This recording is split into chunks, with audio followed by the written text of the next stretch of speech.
el, el índice que vamos a abarcar. No vamos a abarcar todas las patologías debido a que son un montón, sino que vamos a tocar los más destacables de estos. Siguiente.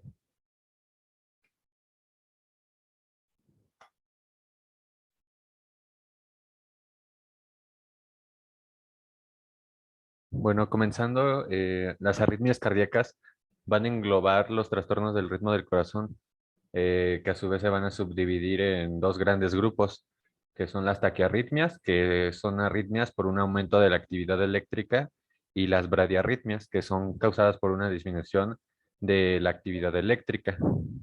Dentro de cada una de estas categorías existen trastornos benignos que no van a representar ningún riesgo para el paciente y hay otros que sí la van a presentar, tales como una taquicardia ventricular o bloqueo auriculoventricular completo, que exigen una actuación médica inmediata para salvar la vida del paciente.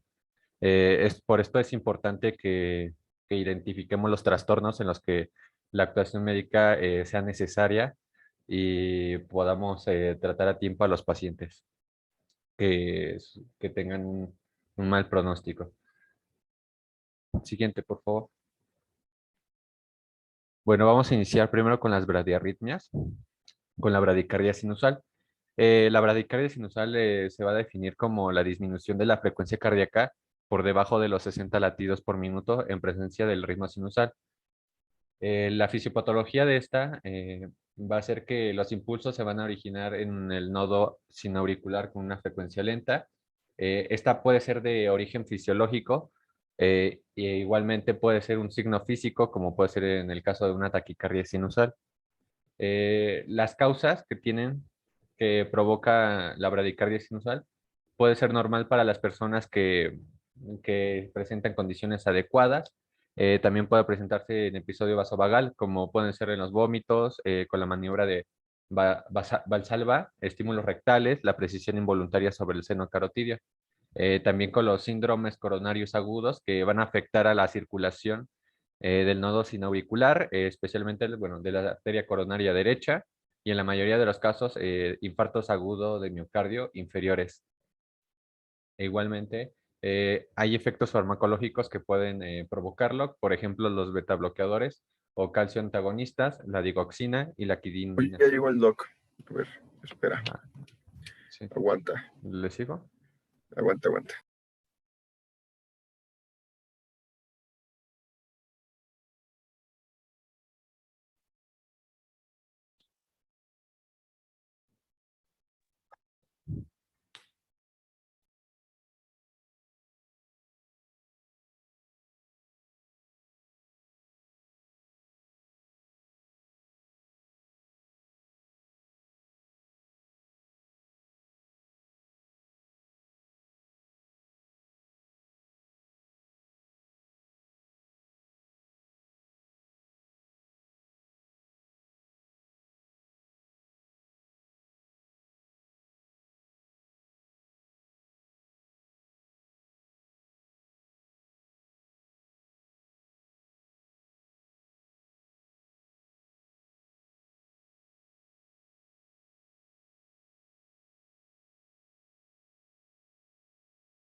Ya si quieres sigue, Brian, ya está el doc.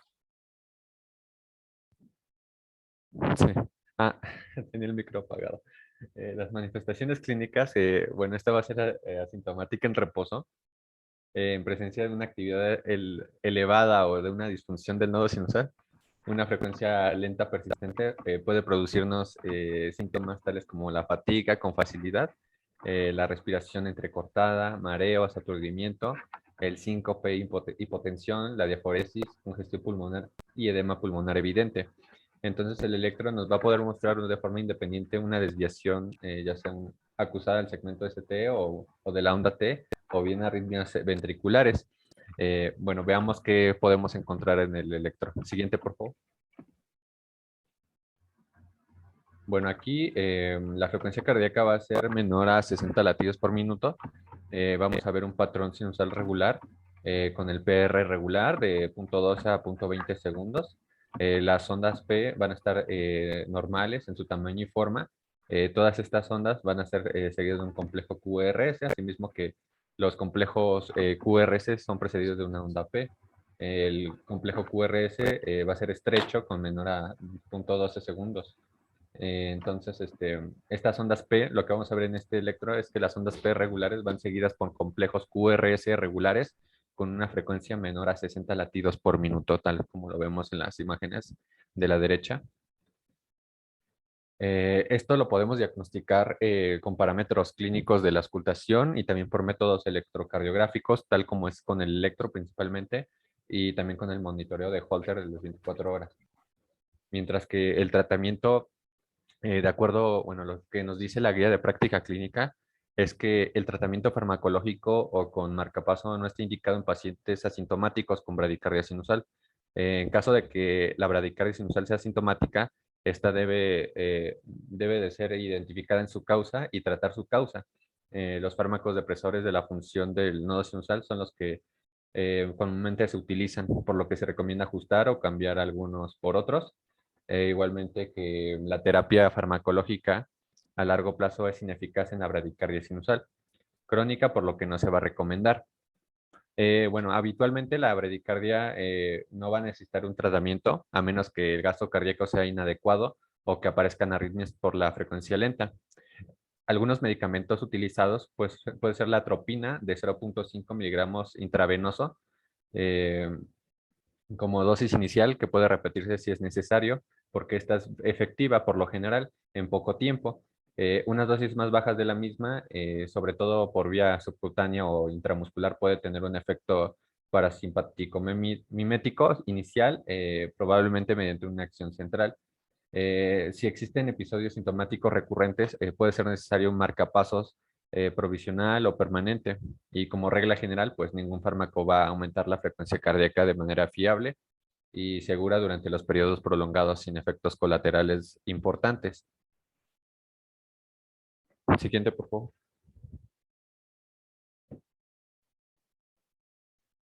Ok, los bloqueos, vamos con los bloqueos. Estos se van a definir como los trastornos de conducción intraauricular que puede o no o estar asociado a trastornos del automatismo. Va a ocurrir por la inferencia en la conducción del estímulo que es generado en el nodo sinusal hacia el resto del tejido auricular. Iniciando con el del primer grado, pues la fisiopatología de esta es que la conducción de los impulsos se va a hacer más lenta. Va a haber un bloqueo parcial en el nodo auriculoventricular durante un intervalo fijo. Este puede ser un indicio de otro problema o una anomalía de conducción primaria. Los causantes comunes, pues muchos bloqueos de primer grado van a ser debido a los fármacos, normalmente a los bloqueadores del nodo auriculoventricular, que son beta bloqueadores, calcioantagonistas y dihidropiridina y digoxina. También cualquier condición que estimule el sistema nervioso parasimpático, por ejemplo, el reflejo vasovagal, el infarto agudo al miocardio, que afecta la circulación del nodo auriculoventricular en la arteria coronaria derecha, para ser específico, y también casi siempre asociado al infarto agudo al miocardio inferior. Sus manifestaciones clínicas, pues generalmente estas no van a presentar. Y en el electro lo que podemos observar es que, bueno, en la frecuencia vemos un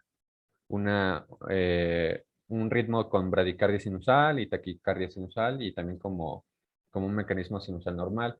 En su patrón lo podemos observar de manera sinusal, regular, tanto en las aurículas como en los ventrículos. El PR va a estar prolongado, va a estar mayor a 0.20 segundos, pero sin variación. Y con las ondas P, vamos a observarlas de manera normal. Todas estas ondas P van a estar seguidas de un complejo QRS y todos los QRS precedidos por una onda P. El complejo QRS lo vamos a encontrar estrecho, va a ser menor a 0.12 segundos en ausencia de un defecto de conducción intraventricular. Entonces aquí, en este bloqueo de primer grado, vamos a ver un intervalo PR mayor a 0.20 segundos. Siguiente, por favor. Con el bloqueo de segundo grado, el MOVITS 1 o de Weichenbach, también conocido así, su fisiopatología, bueno, va a estar dado en el nodo auriculoventricular. Va a haber un suministro sanguíneo del nodo auriculoventricular proveniente de la rama de la arteria coronaria derecha. Esta conducción de la conducción de estos impulsos se va a hacer lenta de forma progresiva en el nodo auriculoventricular. Esto de esta manera va a provocar un aumento del intervalo PR hasta que un impulso sinusal va a quedar completamente bloqueado y el complejo QRS no puede seguirlo. Estas causas, las causas más comunes asociadas a esto son los agentes bloqueadores del nodo auriculoventricular, beta bloqueadores, calcio antagonistas sin dihidropiridina y digoxina. También las condiciones que estimulan el sistema nervioso parasimpático, el síndrome coronario agudo con afectación de la arteria coronaria derecha. Sus manifestaciones clínicas que son relacionadas con la frecuencia cardíaca, con la bradicardia especialmente, casi siempre, bueno, van a ser asintomáticas, pero bueno, podemos observar algunos síntomas y signos. Esos síntomas, pues puede ser el dolor torácico, la respiración entrecortada, el nivel de conciencia reducido, y también algunos signos como la hipotensión, la conmoción, la congestión pulmonar, la insuficiencia cardíaca congestiva y también la angina. En el electrocardiograma podemos observar, siguiente, bueno, vamos a ver una frecuencia auricular ligeramente más rápida, esto debido a la desaparición de la conducción, por lo general dentro del rango normal. El patrón va a ser de sincronización regular de los complejos auriculares, irregular de los complejos ventriculares, esto debido a los latidos desaparecidos. Puede exhibir ondas P regulares discurriendo por el complejo QRS irregular. En el PR vamos a ver alargamiento progresivo del intervalo PR de ciclo a ciclo y después de esta una onda P que no va seguida de un complejo QRS. Las ondas P pues vamos a observarlas de manera normal. Puntualmente una onda P no va seguida de un complejo QRS debido a un latido eliminado. Entonces aquí en el electrocardiograma se va a producir un alargamiento progresivo del intervalo PR hasta que una onda P va a dejar de estar seguida por un complejo QRS, tal como lo observamos en la imagen derecha. Siguiente, por favor.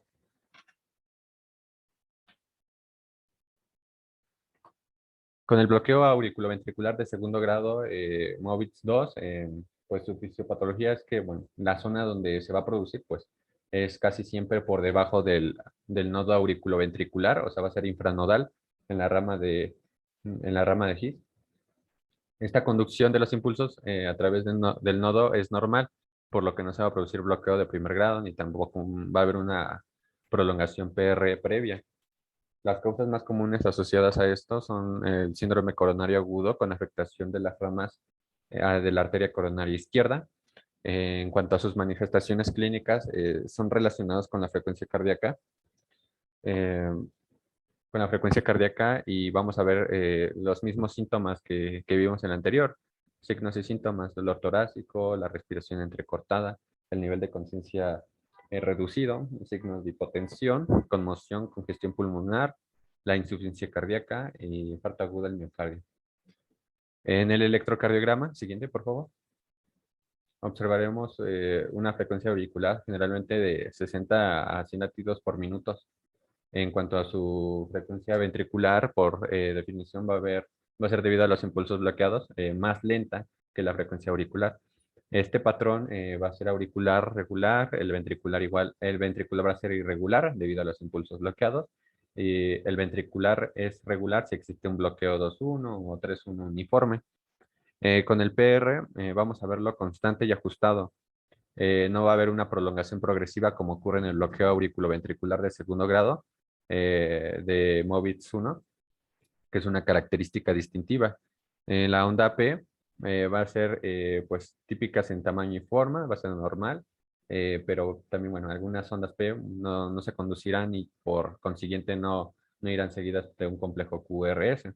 El QRS lo veremos estrecho, menor a 0.12 segundos, que va a implicar un bloqueo en relación con el nodo auriculoventricular.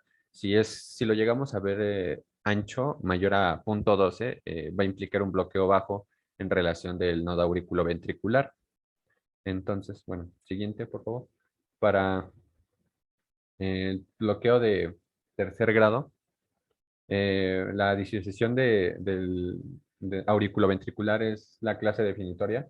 Este bloqueo de tercer grado o el bloqueo auriculoventricular completo es un tipo de disociación auriculoventricular, donde lesiones o daños en el sistema de conducción cardíaco van a impedir el paso de los impulsos entre las aurículas y los ventrículos. No va a haber ni algo anterógrado ni retrógrado. Este bloqueo completo va a producirse en varias regiones anatómicas diferentes. Puede producirse desde el nodo auriculoventricular, en el haz de His y en las ramas de los haces. Sus causas asociadas más comunes son el síndrome coronario agudo con afectación de las ramas de la arteria coronaria izquierda. También en concreto afecta a la arteria descendente anterior izquierda y a las ramas del septum interventricular de las ramas de los haces de riego sanguíneo. Sus manifestaciones clínicas relacionadas con la frecuencia debidas a la bradicardia, pues van a ser prácticamente igualmente, van a ser igual a las anteriores, presentando los mismos síntomas y mismos signos. En el electrocardiograma podemos observar una frecuencia auricular que va de 60 a 100 latidos por minuto por lo general, impulsos totalmente independientes que van a ser disociados con respecto a la frecuencia ventricular que va a ser más lenta. Y bueno, esta frecuencia ventricular va a depender de la frecuencia de los latidos de escape ventricular que van a surgir, como puede ser la frecuencia de escape ventricular más lenta que la auricular. Va a haber un bloqueo de tercer grado con una frecuencia de 20 a 40 latidos por minuto, con un escape ventricular más rápida que la auricular. Va a haber una frecuencia de 40 a 55 latidos por minuto. El patrón pues va a ser tanto en el ritmo auricular y ventricular regular, pero independiente. El PR pues no va a presentar una relación entre la onda P y la onda R. Las ondas P van a ser normales. El complejo QRS estrecho, menos de 0.12 segundos, va a decirnos o hablarnos de un bloqueo alto en relación con el nodo auriculoventricular, y mayor a 0.12 segundos va a implicar un bloqueo bajo en relación con el nodo auriculoventricular. Siguiente, por favor.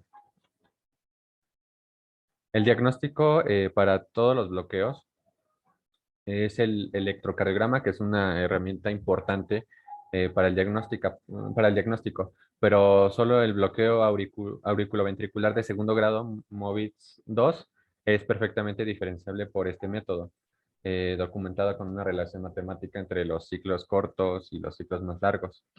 El resto de bloqueos va a requerir un estudio electrofisiológico para asegurar su presencia.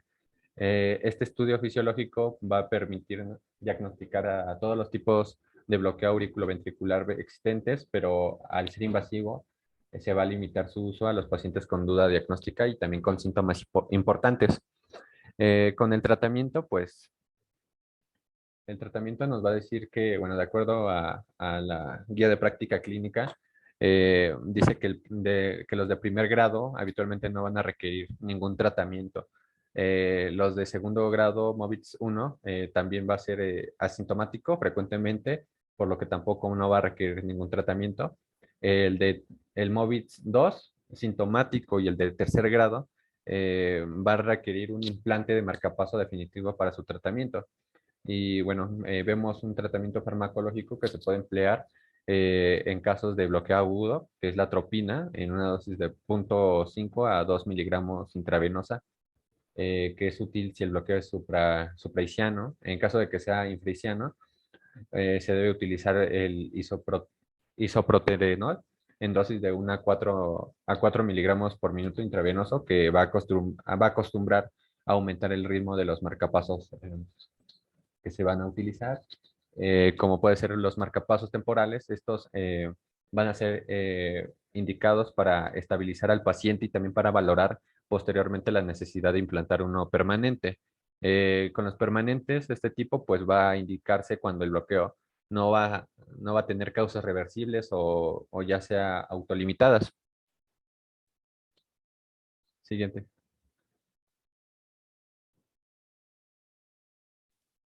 ahora pasando de las bradiarritmas, vamos a empezar con taquiarritmias Bueno, y pues, sí, ¿qué pasa? sí, perdón chicos, buenas tardes. Buenas tardes, doctor Cano. Tuve problemas para poder ingresar, pero bueno, mi cámara no está disponible. Los escucho y estoy viendo la presentación.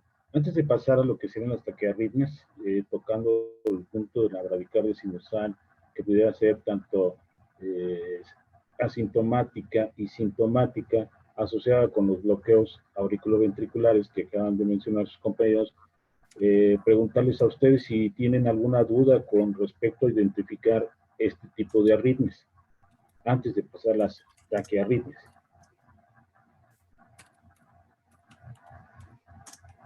No, creo que no, doctor, todo bastante bien. No. ¿Sí? Bueno, nada más para hacer un comentario con respecto a los bloqueos que van a requerir, porque en urgencias es común que personas adultas ingresen con una bradicardia. Generalmente personas de la tercera edad muchas veces llegan con este trastorno de conducción y se requiere muchas veces de un marcapaso. Ahí ustedes mencionaron del marcapaso temporal. En urgencias colocamos marcapasos temporales, ¿sí? Y esos marcapasos temporales solamente se le coloca al paciente que presenta datos clínicos de bajo gasto cardíaco, es decir, los que acaban de mencionar. Alteraciones del estado de alerta, síncope, convulsiones, ¿sí? El dolor torácico, ¿sí? Son los que finalmente nos van a dar como pauta el poder iniciar ya sea un tratamiento farmacológico, como lo mencionaron también, que puede ir desde la dopamina, que es otro de los medicamentos que utilizamos como medicamento para poder estimular y que pueda en su momento darnos una frecuencia que pueda permitir que este paciente pueda tener una adecuada frecuencia en lo que se puede preparar o conseguir, ya sea los cables para un marcapaso transvenoso, ¿sí? Y en caso de contar, tenemos también en el área de urgencias marcapasos transcutáneos. El marcapaso transcutáneo es otra de las medidas de emergencia que podemos llegar a utilizarlo en lo que se valora la causa, si es corregible o que está fuera degenerativa, para poder posteriormente solicitar el apoyo con cardiología y valorar la posibilidad de un marcapaso definitivo. Entonces, eso es lo que nosotros principalmente valoramos, que el paciente no venga inestable, que no venga con datos clínicos de bajo gasto cardíaco y que amerite colocar ya sea un marcapaso farmacológico o en su momento, si disponemos de un marcapaso transcutáneo o la colocación de un marcapaso transvenoso, ¿sí? ¿Cuáles son los que nos van a generar síntomas? Principalmente los bloqueos auriculoventriculares de segundo grado, MOVIS 2, como lo mencionaron, y el bloqueo AB completo, ¿sí? Al igual que la bradicardia sinusal, que pudiera dar síntomas y que estas manifiesten esos datos de bajo gasto cardíaco. Entonces, eso era lo que yo quería comentarles para que podamos continuar con el aspecto de las taquiarritmias. No sé si hay alguna pregunta con respecto a lo que yo les acabo de mencionar ahorita. Doctor, yo tengo una duda. Sí. Si nosotros como médicos generales encontramos un caso, por ejemplo, de bradicardia sinusal, o sea, y vemos que como tal la etiología, pues, se podría decir que no es preocupante, aún así nosotros tendríamos que referirlo a un hospital. Bueno, aquí hay que estar valorando las condiciones clínicas del paciente, como yo les decía. Si ese paciente llegó a la consulta y les llega porque el paciente ha tenido cuadros de síncope, y que llegara con la posibilidad de llevar un electrocardiograma y ustedes ven una bradicardia o un trazo de las características que ustedes acaban de mencionar y que él haya ya manifestado estos datos clínicos, pues inmediatamente este paciente requiere de la atención y la valoración de el área de urgencias, ¿sí? Para que se valore si esta es una arritmia que va a requerir de algún dispositivo, en este caso de marcapaso de emergencia. Generalmente cuando ya ustedes o el médico general les manda a solicitar un electrocardiograma de 2 derivaciones, es porque puede presentar arritmias, ¿sí? Y esas arritmias, como pueden estar lentas o pueden ser aceleradas, y que esto requiera que se valore por medio de cardiología, un cardiólogo. Obviamente que nosotros en urgencia pues, vemos, tomamos los electrocardiogramas, también estamos muy adiestrados en interpretar toda clase de arritmias, y aquellas que se requiere de algún dispositivo, como en este caso del marcapaso, pues inmediatamente ahí se instalan en urgencias, que es el marcapaso transvenoso. Sí, también contamos, porque luego hay situaciones en las cuales no se cuenta con el generador, y bueno, pues entonces tenemos que hacer de la utilidad del marcapaso farmacológico, es decir, colocarle fármacos para que en lo que se pueda valorar, ya sea su reubicación a un hospital o clínica de marcapaso, que se pueda valorar y que amerite ya finalmente de un marcapaso definitivo. ¿Sí? Ok, doctor, gracias. Anda. ¿Alguien más? No, si no, vamos a continuar para no podemos retrasar. ¿Sí? Adelante. Claro, doctor. Entonces vamos a empezar con taquiarritmias. Vamos a hablar supraventriculares y ventriculares y pues dirección cefalocaudal. Vamos a empezar supraventriculares. Entonces vamos a decir que son aquellas que se encuentran con un origen de estructuras por arriba de las de His. Entonces, más que nada arriba de ventrículos, nada más, como dice su nombre. Y vamos a empezar hablando con la taquicardia sinusal. Esta que es una, se define como el aumento de la despolarización del nodo sinusal de manera más rápida de lo normal. Normalmente esto va a ser de 100 latidos por minuto, bueno, más de 100 en adultos, o pues vamos dependiendo de, en pacientes pediátricos, incluso más de 220 latidos por minuto en lactantes y más de 160 en niños. Esto va a ser causado por un automatismo normal aumentado. Entonces, las causas que pueden generar esto son principalmente situaciones fisiológicas como ejercicio, dolor, ansiedad, hipoxia tisular, shock, fiebre, esfuerzo metabólico, algunas toxinas como cocaína, tabaco, sustancias tóxicas igual, hablando de cafeína, fármacos, que lo más común van a ser los agonistas beta-adrenérgicos, como puede ser el salbutamol para el asma, otras patologías como hipertiroidismo y algunos casos más raros, llegando incluso a taponamiento cardíaco, neumotórax, atención, y tromboembolia. Normalmente lo que van a sentir los pacientes van a ser nada más palpitaciones y pues va a estar acompañado de las mismas manifestaciones dependiendo de la etiología, por ejemplo en fiebre, ¿no? Y bueno, ¿qué vamos a encontrar en el electrocardiograma? Lo que vamos a encontrar es que va a ser una frecuencia superior a 100 latidos por minuto. Eso es lo principal que vamos a encontrar.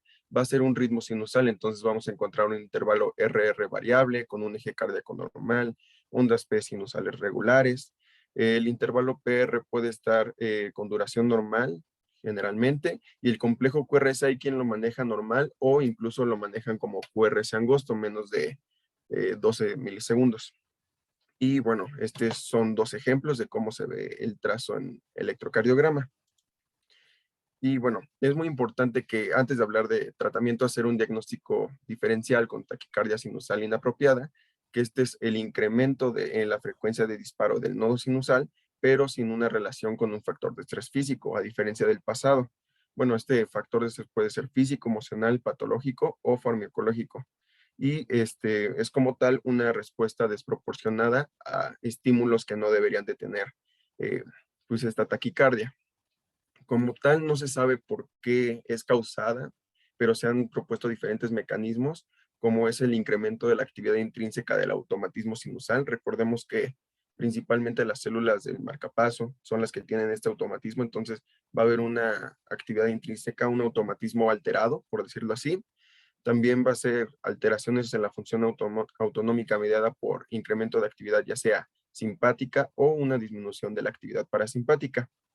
Y relacionado a esto, también puede haber anormalidades en el barorreflejo para la función simpática y parasimpática.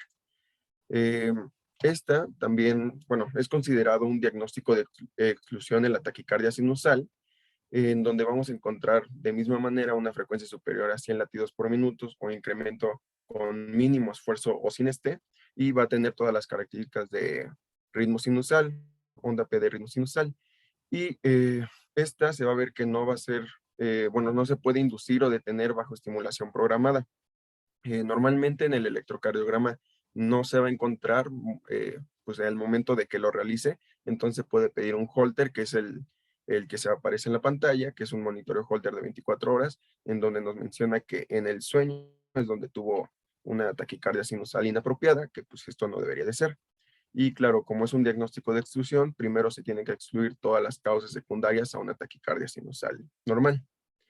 Y ahora para ver el tratamiento de ambas, bueno, primero vamos a decir de la taquicardia sinusal. La primera opción, el primer tratamiento, es tratar la etiología que esté causando esta arritmia, como si puede ser un shock, una misma enfermedad o la administración de un fármaco. Y ya pasando como segunda opción del tratamiento para taquicardia sinusal o para taquicardia sinusal inapropiada, vamos a usar fármacos como pueden ser los betabloqueantes, que son también llamados antiarrítmicos tipo 2, que estos van a disminuir la frecuencia sinusal, resultando en el aplanamiento de la inclinación de la fase 4 de las células automáticas y asimismo resultando o ayudando en la supresión de marcapasos ectópicos. Entonces, estos van a ayudar o su reducción se va a ver más marcada cuando la implicación sea más que nada simpática por pues, su vía de acción, ¿no? Y bueno, también se han visto que estos fármacos suprimen el automatismo normal que aparece en el miocardio despolarizado y actividad desencadenada por potenciales tempranos y tardíos. Entre los efectos que pueden haber de estos y también los calcioantagonistas o antiarrítmicos tipo 4, como ya había mencionado mi compañero Brian, es producir bradiarritmias o incluso bloqueos, ¿no? Y pasando a, bueno, y los de primera elección van a ser propranolol o metoprolol para los beta bloqueantes. Y como segunda opción vamos a usar calcioantagonistas no dipropiridínicos o también llamados antiarrítmicos tipo 4, que estos van a actuar en los canales de calcio tipo L y los que principalmente se van a usar van a ser verapamilo o diltiazem. Este bloqueo se va a realizar cuando los canales de calcio tipo L se van a encontrar abiertos o inactivos, así presentando mínima afinidad por el estado en reposo, también disminuyendo así la frecuencia cardíaca. Y ya como última opción para la taquicardia sinusal inapropiada, que va a ser refractaria a este tratamiento médico, se va a enviar para su estudio en electrofisiología para considerar una ablación o modulación del nodo sinusal. Y bueno, vamos a pasar a la siguiente taquiarritmia, que es la taquicardia supraventricular paroxística, que esta se define como los episodios de taquicardia uniforme que comienza y desaparece de forma repentina, de ahí su nombre, que es paroxística. Y esta se va a originar, también como su nombre lo dice, por encima de los ventrículos. Es causada principalmente por tres mecanismos, que va a ser la reentrada del nodo AB, bueno, la reentrada auriculoventricular y por una vía oculta, que principalmente se va a asociar en el 25% de los casos de esta vía oculta. La más frecuente es Wolff-Parkinson-White, que vamos a hablar un poquito de ella más adelante. Y bueno, este es un esquema de cómo funciona esto, pero pues más o menos se los explico. En esta se va a requerir de una doble vía en donde tengan propiedades electrofisiológicas diferentes. Entonces vamos a tener una vía alfa y una vía beta. En una vía alfa vamos a tener una conducción lenta con periodo refractario corto y en donde se transmiten los latidos regulares. Y en la vía beta va a ser una vía de conducción rápida con periodo refractario largo. Entonces, normalmente estas van a converger en una sola vía y pues va a seguir el impulso normal. Pero en este caso, en la vía rápida vamos a encontrar que hay un bloqueo ya sea de tipo funcional o anatómico. Entonces, este impulso que normalmente pues, viaja por la vía rápida se va a detener y esto da tiempo para que la vía lenta, pues al llegar a donde convergían las dos vías, se va a pasar y va a ir hasta donde está el bloqueo, haciendo una reentrada, o sea, estimulando otra vez esa zona y así generando otro potencial, otro impulso. Y pues esta vía se va a perpetuar porque pues van a tener las mismas características, va a seguir siendo una vía rápida y una vía lenta, entonces dando como una reentrada circular. Y bueno, para los criterios diagnósticos en las manifestaciones clínicas van a ser principalmente lo que van a ser palpitaciones molestas, con un inicio y un fin brusco que van a ser de manera repentina. Se puede asociar un poco a lo que es mareo, dolor torácico, ansiedad y disnea. Y para los criterios de electrocardiograma o de imagen, vamos a encontrar que hay dos, un tipo común y un tipo no común. En el tipo común vamos a encontrar frecuencia auricular de 120 a 200 latidos por minuto, ambas con ondas P negativas en D2, D3 y ABF, con complejos QRS angostos, intervalos R regulares, y vamos a encontrar una relación RP más corta que PR, entonces dando un RP corto. A diferencia que en el tipo no común, que bueno, lo que se diferencia principalmente es que la frecuencia auricular suele ser de 115 a 180 latidos por minuto y que aquí se va a encontrar un RP largo. Y bueno, al igual, al ser de características paroxísticas, no siempre se va a poder cachar al momento de la realización del electrocardiograma. Entonces se puede pedir un monitoreo Holter de 24 horas para poder observarlo. Y más o menos es así. Ya esto se los dejo si quieren. Está la presentación para que lo estudien bien. Los criterios están en la diapositiva anterior. Y bueno, el manejo para la taquicardia supraventricular paroxística está, bueno, en sí todos estos manejos para las taquiarritmias van a estar en el algoritmo de la AJA, pero pues ese lo vamos a ver más adelante al terminar todas las taquiarritmias. Nada más tienen que saber que en esta se incluye que si el paciente necesita, se puede otorgar oxígeno suplementario, un acceso intravenoso y tener al paciente con monitoreo cardíaco. Pero aquí nos vamos a enfocar más que nada en esta patología. Entonces, vamos a empezar primero hablando de un paciente hemodinámicamente estable. A este paciente lo primero que le vamos, o la primera maniobra que se va a intentar van a ser las maniobras vagales. Estas suelen interrumpirlo, la taquicardia por bloqueo en el nodo AB, siendo el primer método de tratamiento. Entre las maniobras vagales recomendadas van a estar el masaje del seno carotidio, las maniobras de Valsalva, la estimulación del reflejo nauseoso y agua fría en la cara. El masaje del seno carotidio normalmente puede ser el más recomendado, pero en caso de que el paciente sea colaborador, se va a pedir que se realice una maniobra de Valsalva. Y al ver que bueno, que las maniobras vagales son útiles para su tratamiento, se le va a enseñar al paciente para que la próxima vez que le vuelva a pasar esto, pueda realizar con las maniobras de Valsalva su tratamiento. En caso de que no ceda con las maniobras vagales, se va a recomendar la administración de adenosina intravenosa.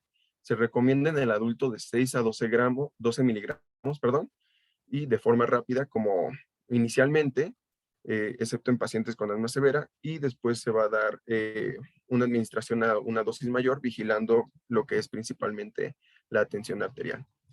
En la administración de adenosina se va a dar directamente con el brazo elevado, y después de esta administración de 6 a 12 miligramos, se puede seguir de un bolo de 20 mililitros de solución salina. Esto va a ser en el acceso periférico. Y se tiene que saber que dicen más o menos 15% de los pacientes puede tener una fibrilación auricular que dura de 2 a 5 minutos, pero que es por efectos del fármaco. A su vez, se ha encontrado que en muchos pacientes hay un dolor torácico transitorio que también se puede acompañar de disnea y ansiedad. En caso de que, bueno, esto no funcione, se va a seguir con el siguiente escalón del tratamiento, en donde vamos a encontrar los beta antagonistas, que ya habíamos hablado de ellos en la taquicardia sinusal, y también a los calcio antagonistas, que aquí no les puse, pero también están ellos dos encontrados en este escalón. Y este tratamiento también se tiene que considerar para la forma crónica de la enfermedad, al ser que las maniobras de Valsalva pueden ser más efectivas al estar involucradas con estos antiarrítmicos, ya sean los de tipo 2 o los de tipo 4. Los betabloqueadores, principalmente el esmolol, se va a dar en dosis de carga de 500 microgramos por kilo por minuto en un minuto, y de ser necesario se va a dar una dosis de mantenimiento de 50 microgramos kilo minuto los siguientes 4 minutos. Y el metoprolol, por ejemplo, se va a dar en 2 a 5 miligramos cada 5 minutos hasta un tope de 10 a 15 miligramos. Y bueno, las últimas dos estrategias que se encuentran aquí, la cardioversión y la ablación, van a ser en pacientes que sí tengan inestabilidad hemodinámica. La cardioversión la vamos a ver bien ahorita en fibrilación auricular, que es como el mejor ejemplo para cardioversión, pero bueno, esta se va a dar principalmente la cardioversión eléctrica, y la ablación se va a considerar en los pacientes que, bueno, en que el manejo haya sido no efectivo contra ellos, o sea, que sea refractario al tratamiento farmacológico y todos los escalones anteriores, y se va a considerar por el servicio de cardiología. Y bueno, aquí está un algoritmo chiquito, bastante fácil de recordar, en donde fue esto que acabamos de decir. Ahora, siguiendo con la fibrilación auricular, vamos a empezar diciendo que esta es la arritmia más frecuente en la práctica clínica, encontrándose con una prevalencia del 2% en la población mundial, que incluso se habla en algunos artículos que puede llegar a ser del 5%, ya que muchos pacientes tienen fibrilación auricular silente o bien llamada, bueno, asintomática. El 95% de estos pacientes van a ser mayores de 60 años. Entonces, esta va a ser una patología considerada del adulto mayor. Va a tener de igual manera una mayor frecuencia en hombres que mujeres y de raza blanca que de negra. Esta va a estar asociada principalmente a grandes comorbilidades. Aunque su primera asociación, como lo acabo de decir, es la edad avanzada, que se considera una patología de adulto mayor, se acompaña de comorbilidades como hipertensión, diabetes, principalmente otras cardiopatías, también EPOC y apnea hípnica. ¿Y en qué va a consistir? Estos van a ser una aparición de estímulos desorganizados a nivel auricular en torno a 350 a 600 latidos por minuto, y esta actividad auricular rápida y de manera irregular también va a estar relacionada con una actividad ventricular irregular determinada por el nodo AB, en donde normalmente vamos a encontrar un bloqueo AB, digamos 2:1. ¿Esto qué va a generar? Esto va a generar que, bueno, no sé si se acuerdan del diagrama de Wiggers, cuando hay llenado ventricular, el 20% que falta de la capacidad ventricular de la sangre lo da la contracción auricular. Entonces, al haber un estímulo desorganizado, este 20% no se va a pasar de manera efectiva hacia los ventrículos. Esto generando así una éstasis de sangre, perdón, en los aurículas. Y esta estasis de sangre más bien favorece la aparición de trombos y por lo tanto un mayor riesgo de tromboembolismo y principalmente lo que va a ser ACV, un accidente cerebrovascular. Llegando a decir que en estos pacientes que tienen fibrilación auricular hay un riesgo hasta de 5 veces de ictus y de otros eventos tromboembólicos. Esto va a ser muy importante porque el tratamiento en el paciente estable va a estar encabezado en esto. Y bueno, ¿cómo vamos a clasificar a la fibrilación auricular? Lo vamos a clasificar en 5 tipos. Bueno, el primer tipo que vamos a hablar es el de fibrilación auricular de primer diagnóstico. Es la primera vez que diagnosticas la fibrilación auricular. Esta va a ser independiente de la severidad, duración de la arritmia, o sea, ya después le daremos más nombres, pero primero vamos a decir que es de primer diagnóstico. Ya después vamos a hablar que si esta fibrilación es paroxística. Esto quiere decir que la fibrilación auricular es autolimitada, que va a ceder antes de los 7 días con tratamiento. Vamos a hablar que es persistente si no revierte en estos 7 días, que se tarda de 7 hasta 1 año, 12 meses, y se puede llegar a utilizar la cardioversión farmacológica. La persistente de larga duración va a ser aquella que revierte hasta después de 1 año y se adopta una estrategia ya de control del ritmo.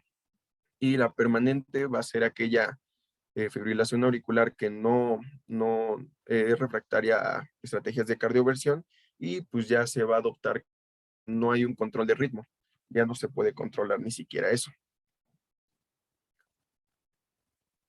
Y bueno, ¿esta por qué es causada? Entre las etiologías que se ha visto se encuentran el alcoholismo, el infarto agudo a miocardio principalmente, falla cardíaca o alguna cardiopatía, una enfermedad pulmonar como un embolismo pulmonar, hipotensión.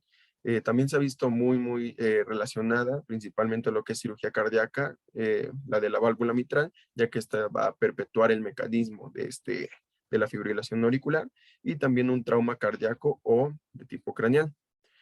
Lo que Lo que estas etiologías van a hacer, va a ser principalmente que haya un estímulo que cause su iniciación, y lo que se ha visto es que estos focos van a ser ectópicos al nodo sinusal. O sea, por ejemplo, aquí encontramos en amarillo el nodo sinusal, como se ve normalmente, cómo da los impulsos. Aquí por el haz de Bachmann pasa a aurícula izquierda, y de este lado vemos que en la fibrilación auricular hay diferentes estímulos. No solo se encuentra el nodo sinusal como el marcapasos, por decirlo así. Entonces, los estímulos, bueno, o los lugares en donde hemos encontrado estos estímulos principalmente han sido venas pulmonares, seno coronario, la vena cava superior o el ligamento de Marshall. Entonces, estos van a generar una iniciación de este estímulo de la fibrilación auricular. Y ahora, también vamos a necesitar un sustrato anatómico auricular que haga, bueno, que es necesario para la perpetuación de esta. Este va a ser bueno, cambios electrofisiológicos y estructurales que va a causar una microrreentrada múltiple, en donde van a, bueno, que ya vimos las etiologías, principalmente la cirugía cardíaca. Es como una cicatriz que entonces va a causar que otra vez este impulso vuelva a entrar a la aurícula y se vuelva a generar todos estos impulsos, así favoreciendo la fibrilación auricular. Bueno, para manifestaciones clínicas lo vamos a abarcar, o la GPC lo abarca para fibrilación auricular y flóter auricular. Entonces las vamos a englobar las dos. Y lo que vamos a encontrar principalmente van a ser palpitaciones, disnea, fatiga, incluso trastornos del sueño, mareo, y puede llegar incluso a síncope. Esta se va a clasificar de acuerdo a la Asociación Europea del Ritmo Cardíaco, en donde lo vamos a clasificar en 4. El primero es que no tenga síntomas, el segundo es que los síntomas no interfieran con la actividad diaria, la tercera que sí interfieran con la actividad diaria, y la última que estos síntomas son incapacitantes. Esto es muy importante para lo que va a ser el tratamiento, y también para, bueno, porque va a generar un mayor riesgo de accidente cerebrovascular, y para la estrategia B del tratamiento ABC, en donde es controlar esta frecuencia también, o mejorar los síntomas. Y bueno, por parte del electrocardiograma que vamos a encontrar, se habla que principalmente este electrocardiograma debe de ser de al menos 30 segundos para poder observar la fibrilación auricular como tal, porque si no, no se puede dar el diagnóstico, en donde encontramos intervalos RR irregulares. Va a haber ausencias de ondas P. Estos dos son los principales que se van a encontrar. Algunas bibliografías hablan que pueden haber ondas pequeñas irregulares denominadas ondas F. Esta F es en minúscula. Es importante porque la F de flutter es en mayúscula. Y pues estas pequeñas ondas F son como estas que se encuentran en el electrocardiograma de arriba. En esta, pues al haber ausencia de onda P, no se va a poder medir el intervalo PR. El complejo QRS se puede encontrar normal o puede encontrarse angosto, y la actividad auricular va a ser, bueno, va a haber una conducción AB 2:1, entonces vamos a tener una actividad auricular muy rápida de 350 a 600 latidos por minuto, que no va a estar en relación con la ventricular por la conducción AB 2:1, donde en esta vamos a encontrar una actividad de 150 a 200 latidos por minuto. Bueno, ahora hablando del flóter auricular, antes, se me olvidó decirles que igual es muy importante que si se puede considerar un ecocardiograma para la detección de porque como les dije, hay una estesis venosa, entonces esto va a favorecer los trombos, y con el ecocardiograma vamos a ver si hay bueno, va a hacer búsqueda de trombos intracavitarios o insuficiencia mitral, que es importante también para el tratamiento. Ahora sí, pasando al flóter auricular. Bueno, también llamado aleteo auricular. Esta es una arritmia causada por un circuito de macrorreentrada en las aurículas, en donde el impulso va a ser perpetuado por un impulso circular, como se encuentra en la imagen. La verdad es que es muy parecida a la fibrilación auricular. Entonces vamos a tener en esta dos tipos: el flóter auricular típico, que es de la izquierda, que se caracteriza por tener una rotación antehoraria, a diferencia del flóter auricular típico, que pues la rotación va a ser de manera horaria. Y entre las causas que se han encontrado a comparación de la fibrilación auricular, pues son muy parecidas, encontrando hipertensión arterial, enfermedad coronaria, algunas valvulopatías, EPOC, miocardiopatías, antecedente de cirugía como atriotomía, líneas de sutura o incluso ablación por radiofrecuencia. Y se habla que se ha encontrado el flóter auricular en 20% de los pacientes que se consideran sanos también. Bueno, como las manifestaciones ya las abarcamos hace ratito cuando hablamos también de fibrilación auricular, pero ahora vamos a diferenciarlo en el electrocardiograma. Este sí se va a ver muy diferente a lo que se veía en la fibrilación.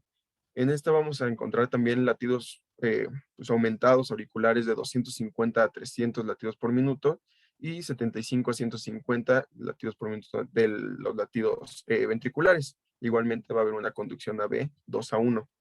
En esta también se va a asociar a una ausencia de ondas P, pero en esta está las ondas F. Como ven, las ondas F aquí se denominan con mayúscula y también estas ondas se pueden denominar ondas en diente de sierra por cómo se ve en el trazo del electrocardiograma o también como un patrón dentado. Y como otras alteraciones puede provocar también ondulaciones de segmentos isoeléctricos. Y ahora sí, para el manejo, bueno, primero vamos a hablar del manejo de un paciente que está hemodinámicamente estable. Vamos a hacer el manejo ABC. ¿En qué va a consistir? Bueno, es un acrónimo, ¿no? En sí. Entonces, A es para anticoagulación o para evitar el accidente cerebrovascular. B para mejorar los síntomas o regular la frecuencia, que es lo que genera los síntomas. Y C para actuar sobre las comorbilidades o sobre el factor de riesgo cardiovascular. Entonces, vamos a empezar con la estrategia A, en donde se va a usar la escala CHATS-BASC, que es esta que está aquí a la derecha, en donde vamos a, bueno, esta es para la evaluación de riesgo de accidente cerebrovascular y como vimos, como es uno de los riesgos más importantes, teniendo 5 veces mayor a una persona normal, vamos a ver si tiene un riesgo para la medida necesaria. Entonces vamos a decir que si un paciente hombre tiene más de 2 o una mujer más de 3, tiene riesgo de sufrir un accidente cerebrovascular de tipo ictus o isquémico. Y en algunos pacientes, también en adultos mayores, lo que es principalmente, se puede utilizar la escala Hasblit, que esta pues tiene criterios parecidos de arriba, y vamos a decir que para hombre, para mujer, se encuentra con alto riesgo si es arriba de 3. Entre los anticoagulantes que principalmente se van a usar va a ser la warfarina o el dabigatran, y como segunda opción terapéutica también se puede usar la aspirina, el ácido acetil salicílico, ya en dosis bajas de 75 a 325 miligramos diarios. Ahora, siguiendo el manejo B, es controlar los síntomas, lo que va a ser la frecuencia, y entonces vamos a tener diferentes fármacos que ya habíamos visto. La primera opción van a ser los antiarrítmicos tipo 2, los betabloqueadores, y como segunda opción los calcioantagonistas o también llamados antiarrítmicos tipo 4. Como tercera opción, si estos dos no se encuentran o no funcionan, se puede usar amiodarona, dronedarona y sotalol. La cardioversión nada más va a ser necesaria por las manifestaciones de inestabilidad hemodinámica, que ahorita vamos a ver bien cómo se hace la cardioversión. Y de igual manera que en la taquicardia sinusal, se va a considerar la ablación del nodo AB y una colocación del marcapasos en caso de que los síntomas sean demasiado graves y refractarios al tratamiento. Y por último, por la estrategia C del manejo ABC, vamos a hacer un control de las condiciones o enfermedades subyacentes, que normalmente va a ser pues, lo que va a ser hipertensión. Y ahora sí, ¿qué es la cardioversión eléctrica? ¿Qué es? Esta es una descarga eléctrica que se va a usar para corregir arritmias, haciendo incapaz al tejido refractario de mantener la reentrada. Bueno, existen como 2 teorías de por qué esta cardioversión eléctrica puede terminar la arritmia. Y esto es importante decir que la cardioversión eléctrica tiene que ser de manera sincronizada para la fibrilación auricular, porque tiene varios tipos ahí para poner en la cardioversión, y la que se tiene que usar es la sincronizada. Entonces, ¿por qué termina este mecanismo la arritmia? Se dice que un nivel alto de energía puede terminar la actividad fibrilatoria por completo debido a que al ser esta sostenida por una cantidad de miocardio, termina completamente cuando despolariza todo. Entonces, al tener este impulso eléctrico que despolariza todo, va a ser como resetear el módem, ¿no? Por decirlo de una manera así muy, muy X. Pero esa es una teoría. Y la otra es que la magnitud del choque o de de esta cantidad de energía liberada por la cardioversión debe de ser, bueno, debe ser específica para terminar la arritmia, ya que si los choques no son exitosos o son ligeramente más débiles de lo necesario para desfibrilar, van a causar o van a perpetuar esta actividad fibrilatoria en el paciente. Y bueno, eh, es importante de igual manera recalcar que esta técnica bueno, la cardioversión tiene una técnica muy específica. Entonces, principalmente para la cardioversión es importante lo que va a ser la densidad de corriente que va a llegar al miocardio, que es lo que hablábamos, que si no es suficiente la energía que estamos dando para la cardioversión, no se va a revertir esta arritmia. Y también esto va a depender de la resistencia que hay de los tejidos que se interponen entre el miocardio y los electrodos. También depende del tamaño y posición de los electrodos y el voltaje de los capacitores. Bueno, ¿y cómo se va a hacer? Con un paciente ya monitorizado, ya con vías accesorias intravenosas y ya con suplemento de oxígeno, se van a colocar parches. Son los que están aquí abajo. Se van a colocar dos parches principalmente. Uno en la región infraclavicular paraesternal derecha y otro en la región apical.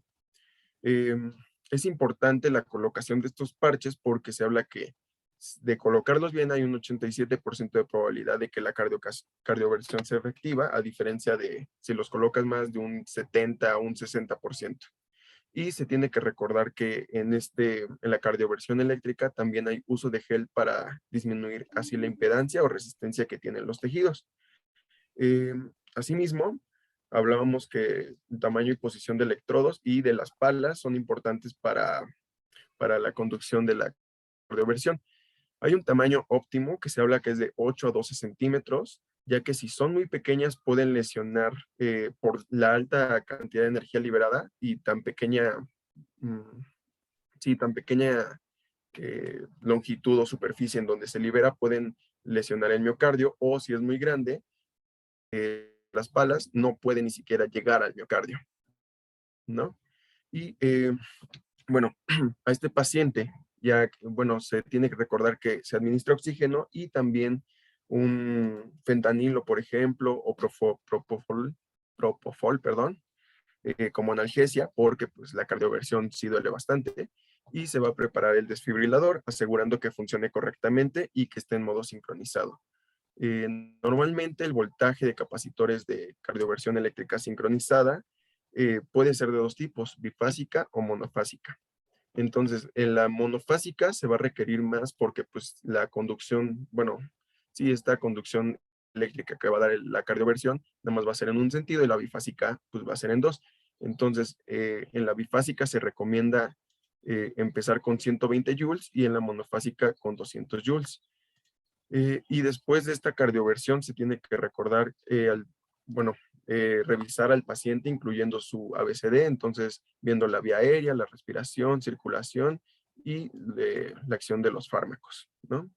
En otras bibliografías o como se acostumbraba antes, era empezar con 25 joules, pero al ver que en muchos de estos pacientes, pues luego no es suficiente esta para revertir la arritmia, se ha manejado estos valores que les dije anteriormente, y como máximo se va a tener 360 joules para así reducir también lo que es el número de choques, porque duelen bastante, y en sí también la cantidad de energía liberada por el mismo.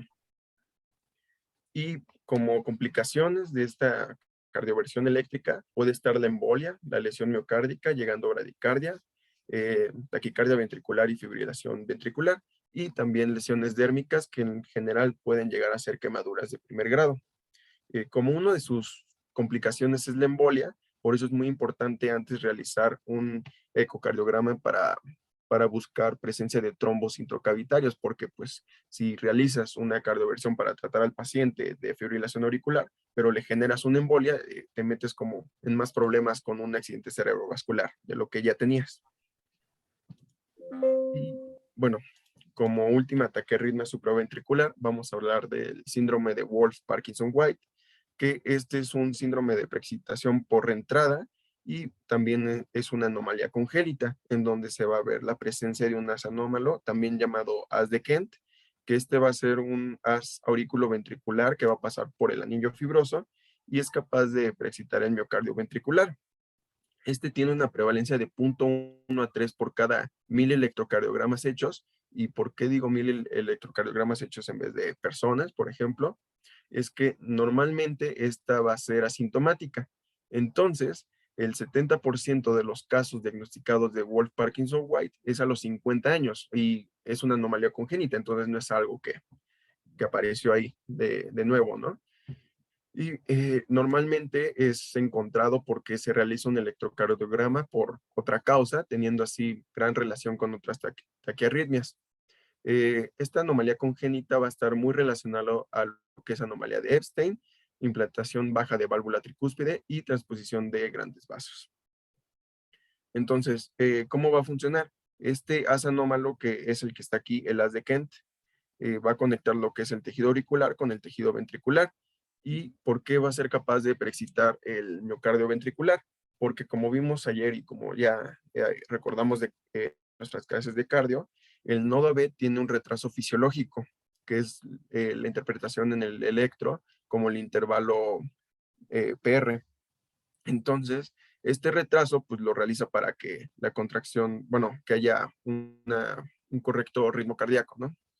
Y este haz de Kent no va a tener las mismas propiedades embriológicas que las células de marcapaso, va a ser como una célula miocárdica, entonces no va a tener las características de automatismo, por lo que al presentar un estímulo, como sí tiene la capacidad de conducción, pues lo va a conducir rápido y va a ser capaz de preexcitar una zona.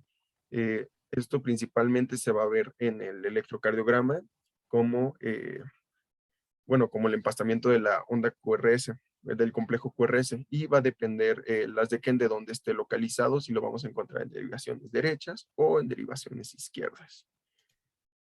Ok, ¿y cómo se ve en el electrocardiograma? Entonces, este va a ser el patrón típico por excelencia de preexcitación ventricular, en donde vamos a encontrar una onda P normal, un intervalo PR corto por empastamiento del complejo QRS y la presencia de la onda delta. Esta onda delta es justamente la zona que preexcitó el haz de Kent, porque pues el haz de Kent, como vieron, es muy chiquito, entonces no va a poder excitar todo el tejido ventricular.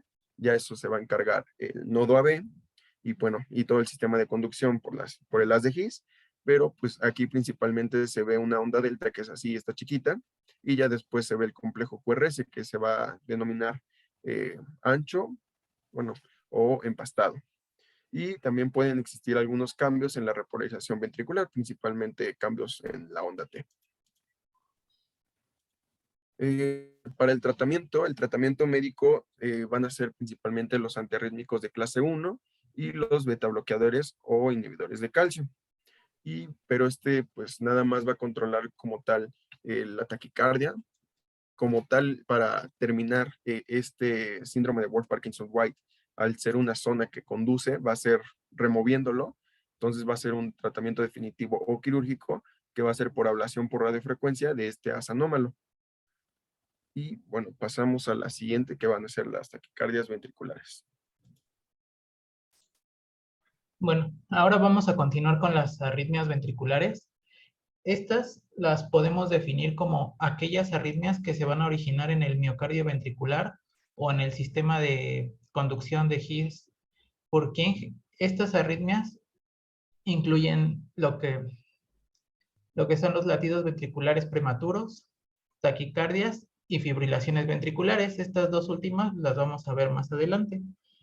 Las arritmias pueden surgir de un foco de células miocárdicas o de células de Purkinje que sean capaces de automatismo, o también por una actividad desencadenada por despolarización temprana o tardía, así como también por mecanismos de reentrada, como los que ya nos explicaron anteriormente. Esta actividad,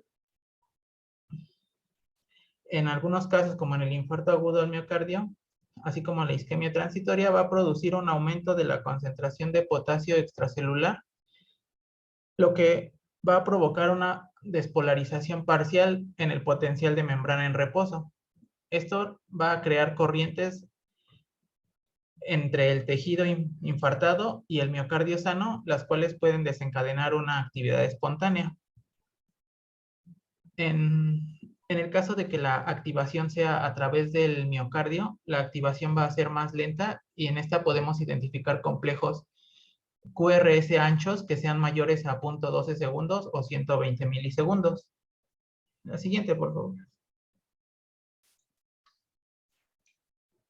Bueno, ahora, la taquicardia ventricular se va a definir como la sucesión de 3 o más extrasístoles ventriculares que sean consecutivas y que tengan una frecuencia superior a los 100 latidos por minuto. Estas se van a caracterizar por una taquiarritmia de complejos anchos con una duración del complejo QRS superior a 120 milisegundos y una frecuencia cardíaca mayor a 100 latidos por minuto. La taquicardia ventricular puede ser causada por diferentes etiologías, siendo la cardiopatía isquémica la causa subyacente más frecuente. Otras de las etiologías que podemos encontrar incluyen la cardiopatía estructural, tanto congénita o del adulto, algunas canalopatías, las miocardiopatías infiltrativas. Estas pueden encontrarse en pacientes con otras enfermedades, principalmente autoinmunes, como lupus eritematoso, sarcoidosis, amiloidosis, artritis reumatoide y hemocromatosis. También se pueden encontrar en desequilibrios electrolíticos, como en casos de hipopotasemia, hipocalcemia e hipomagnesemia, así como también por el uso de drogas como cocaína, metanfetaminas y por intoxicación con digitalicos. En la literatura también se mencionan causas de taquicardia ventricular en pacientes jóvenes, como miocarditis, miocardiopatía hipertrófica, también en síndrome de QT largo y miocardiopatía de ventrículo derecho, así como anomalías congénitas de las arterias coronarias. La siguiente, por favor. Bueno, en esta diapositiva vemos la clasificación de las arritmias ventriculares y más en específico lo que está resaltado en los cuadros, la clasificación de la taquicardia ventricular, la cual puede estar dada de acuerdo a su origen etiológico, dividiéndose en causas con cardiopatía estructural, con canalopatías y sin cardiopatía estructural. Y también se pueden clasificar de acuerdo a su duración en taquicardia ventricular sostenida y taquicardia ventricular no sostenida, así como también de acuerdo a la morfología del trazo en monomórficas y polimórficas. Siguiente, por favor.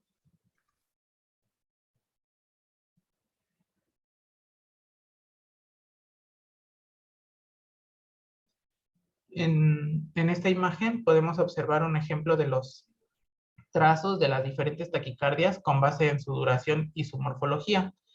Aquí podemos definir a una taquicardia polimórfica como aquella en la que se presentan varios focos de activación o también varias vías de reentrada diferentes.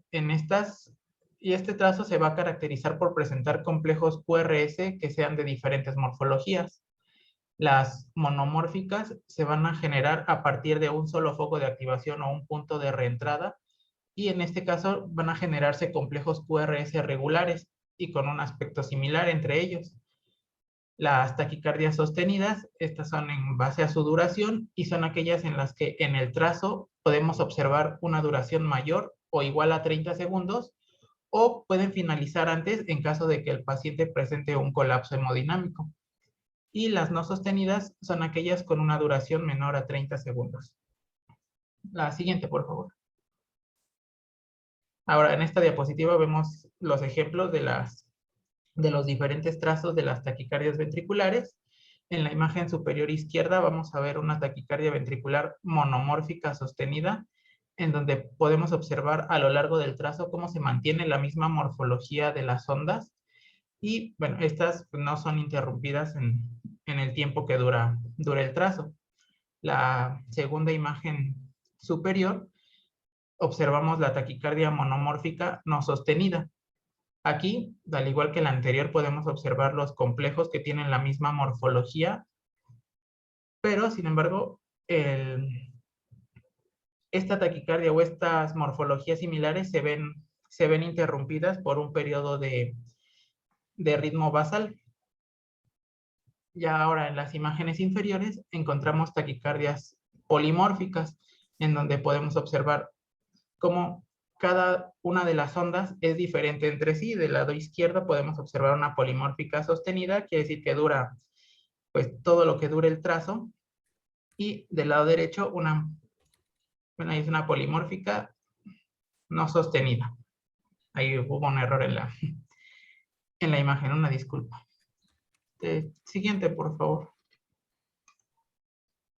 Bueno, ahora, los pacientes que presentan taquicardia ventricular y más aquellos que es como una complicación de una cardiopatía isquémica, pueden presentar palpitaciones, dolor torácico, pueden llegar al síncope, así como también puede llegar una muerte súbita cardíaca. En aquellas taquicardias que van a estar relacionadas con un infarto de miocardio previo o antiguo, pueden presentarse asintomáticos, y si se trata de una arritmia que sea lenta y estable, aunque también pueden llegar a presentar palpitaciones, disnea y dolor torácico. Sin embargo, pues más allá de las manifestaciones que pudieran presentar los pacientes, la identificación de estas taquicardias se tiene que realizar mediante el electrocardiograma, como lo vamos a ver ahorita en las siguientes diapositivas. La siguiente, por favor.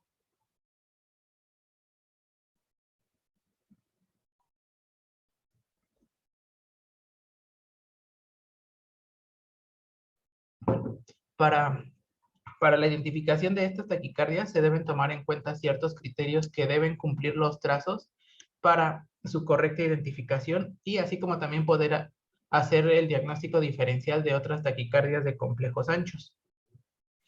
Uno de los criterios es el eje cardíaco, el cual, bueno, se menciona que mientras más a la izquierda encontremos el eje, es más probable que se trate de una taquicardia ventricular.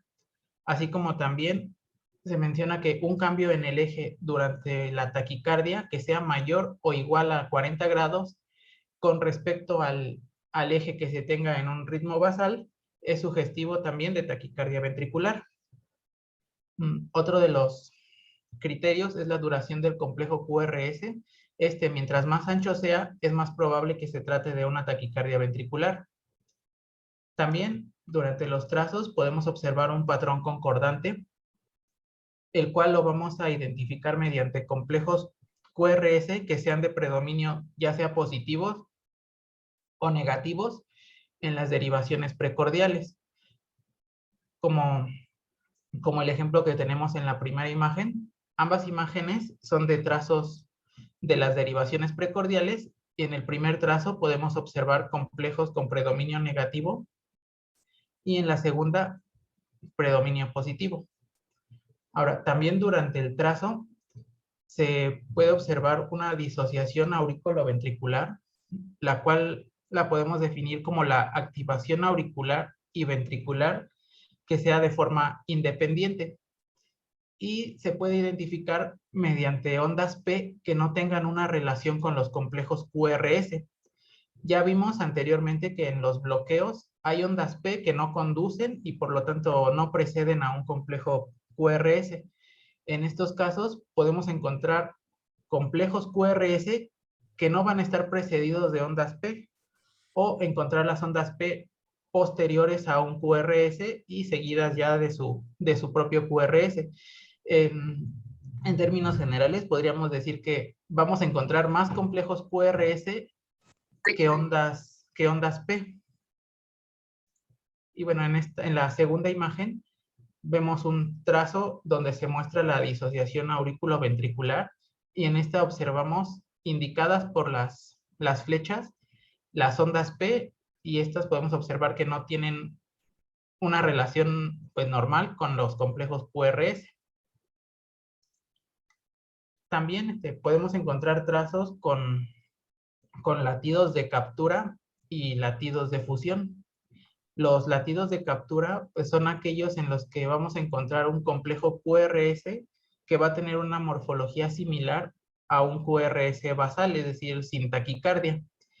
Y los latidos de fusión son aquellos en los que se va a presentar un QRS con una morfología híbrida entre un QRS taquicárdico y un QRS basal. Por ejemplo, en la última imagen vemos los dos primeros son QRS taquicárdicos. El del medio, que es más chiquito, es similar a un QRS basal, ese sería uno de captura. Y el último es un trazo, es una onda de fusión, en donde pues, podemos observar una morfología híbrida entre los primeros y el de captura. Ahora, también la presencia de ondas Q son sugerentes de taquicardia ventricular, sobre todo en pacientes que tengan antecedentes de un infarto de miocardio. Y bueno, ya por último, vamos a tener criterios morfológicos en derivaciones precordiales B1 y B6. Estos los vamos a ver en la siguiente diapositiva.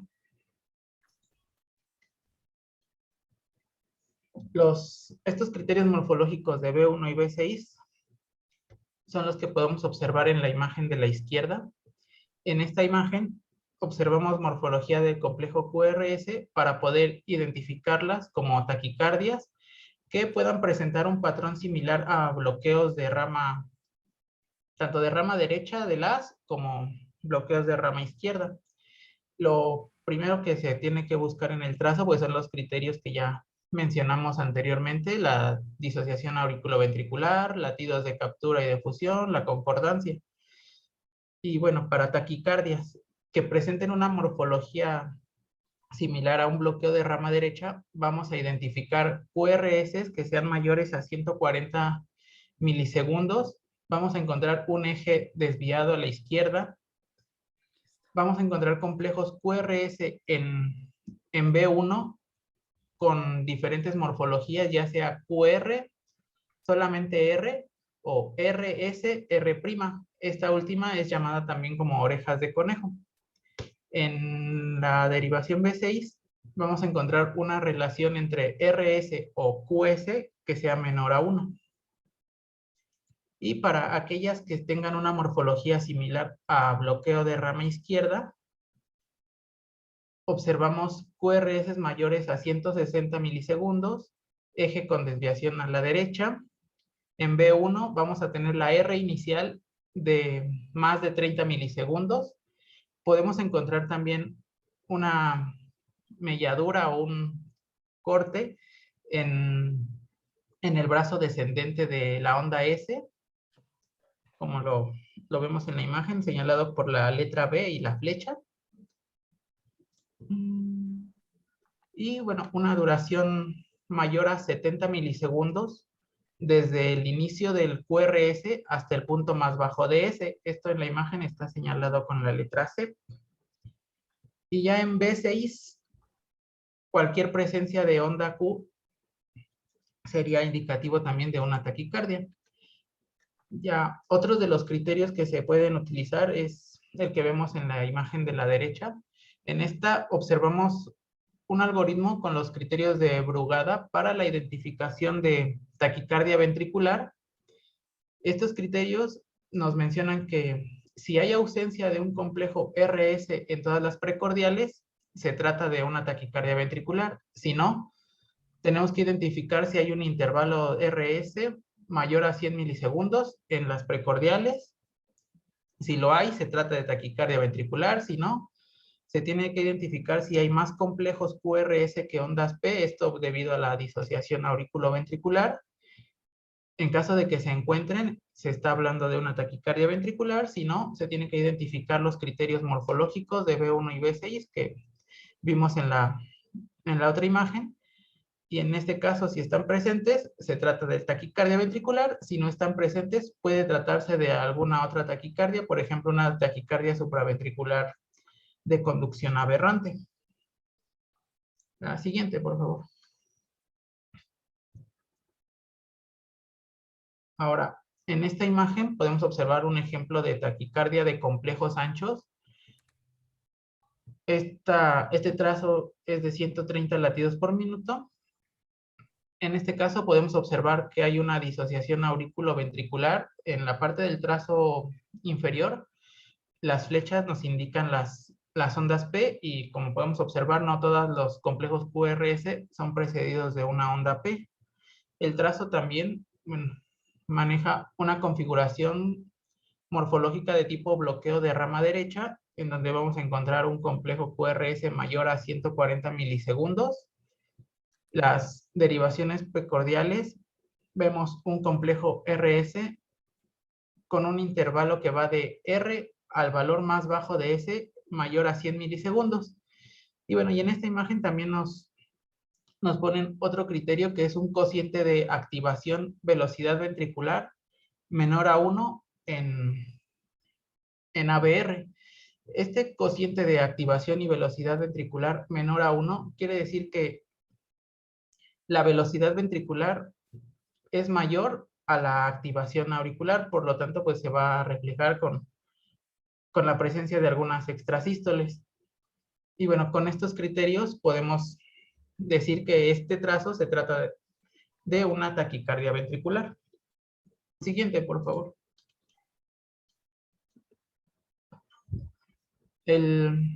Ahora, el manejo de las taquicardias ventriculares pues lo podemos dividir de acuerdo al tipo de taquicardia de la que se esté tratando.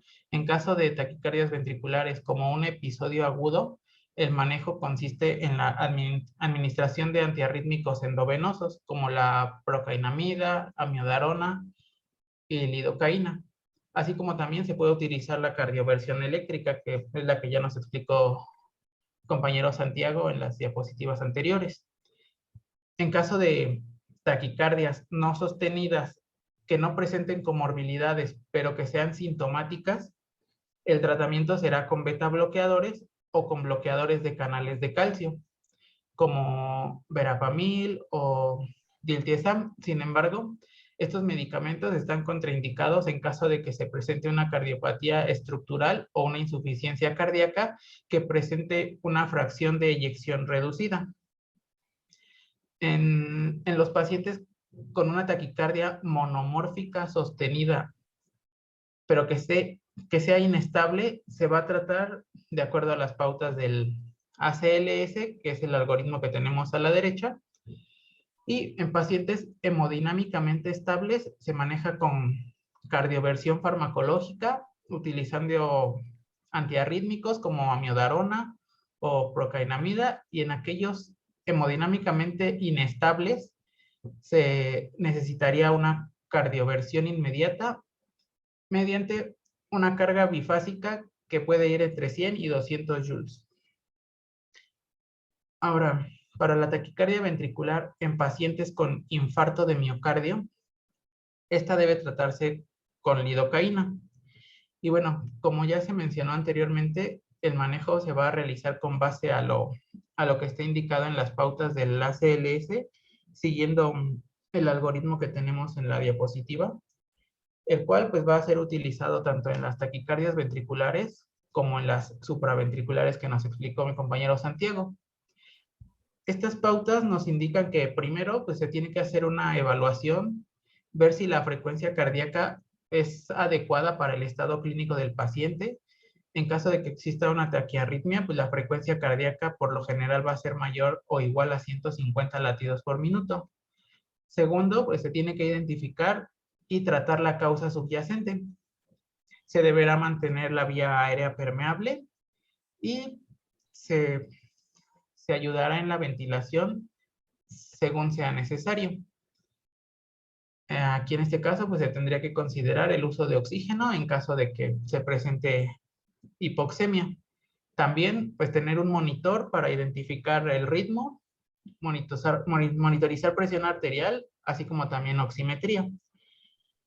Como tercer paso, sería identificar la taquiarritmia si la taquiarritmia persistente causa hipotensión, alguna alteración mental aguda, si presenta signos de shock, si hay alguna molestia torácica o insuficiencia cardíaca aguda. En caso de que se presenten estos casos, se realizaría una cardioversión sincronizada y bueno, considerando la sedación y utilizando adenosina. Si existe un complejo que sea regular y estrecho en estos casos, así como también la cardioversión, los detalles los vamos a encontrar en el cuadro de la derecha. Aquí en esto se recomienda una dosis inicial para un complejo estrecho regular, una descarga de 50 a 100 joules si es estrecho e irregular, entre 120 y 200 joules en bifásico o 200 en un equipo monofásico. También para un complejo regular ancho se aconseja el uso de 100 joules y para un complejo ancho e irregular, la energía del desfibrilador debe estar en modo no sincronizado. Ahora, si no presenta alguno de los casos del punto 3, se observa el complejo QRS. Si este es ancho mayor a 0.12 segundos, se deberá administrar adenosina, solo si el trazo es regular y monomórfico, así como también considerar la infusión de antiarrítmicos. Si no presenta complejos anchos, se realizan las maniobras vagales que se mencionaron anteriormente, así como adenosina y la administración de beta bloqueadores o de canales de calcio.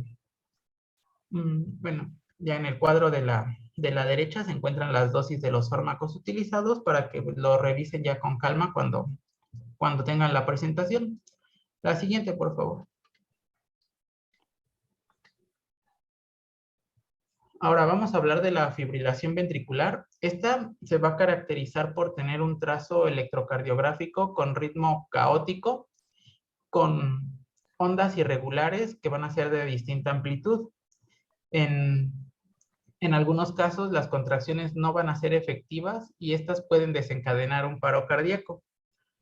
La fibrilación se va a generar al presentarse diferentes impulsos en diferentes lugares del miocardio, los cuales van a desencadenar latidos rápidos que no tengan un orden y estos pueden llegar a superar los 300 latidos por minuto.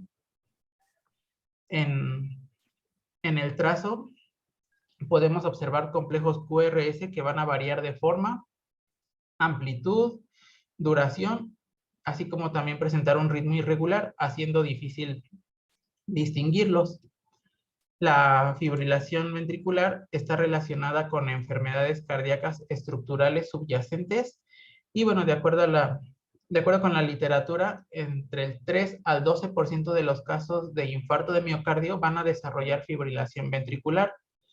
También se puede desencadenar por desequilibrios electrolíticos como por hipopotasemia e hipomagnesemia, así como también antecedentes de taquicardia ventricular pueden pasar a una fibrilación ventricular. Esta fibrilación pues va a ser generada por diferentes mecanismos, entre ellos una mayor automaticidad, principalmente en las células de Purkinje. Estas, bueno, se van en aquellas principalmente que se localizan alrededor de áreas isquémicas. Estas, durante un infarto, pueden iniciar una taquicardia ventricular y posteriormente se puede desarrollar la fibrilación. También se pueden generar por una actividad desencadenada, la cual se logra al superar el periodo refractario y a su vez se va a generar un nuevo potencial. Este nuevo potencial de acción va a generar extrasístoles.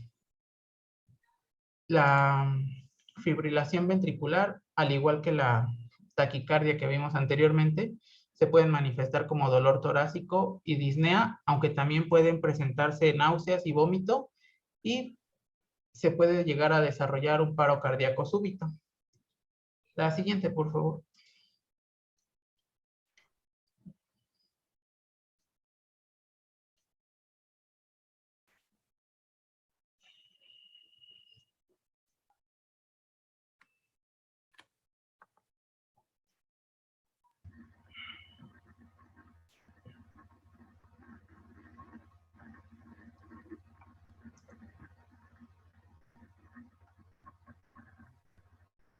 ¿Tenemos problemas, Creo que sí. chicos?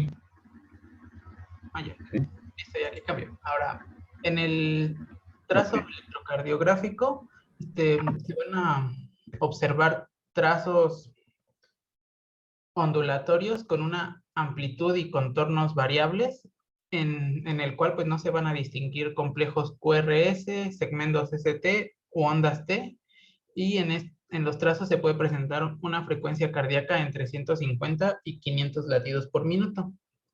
También se pueden identificar fibrilaciones gruesas, donde las ondas van a medir más de 3 milímetros, y fibrilaciones finas con ondas menores a 3 milímetros.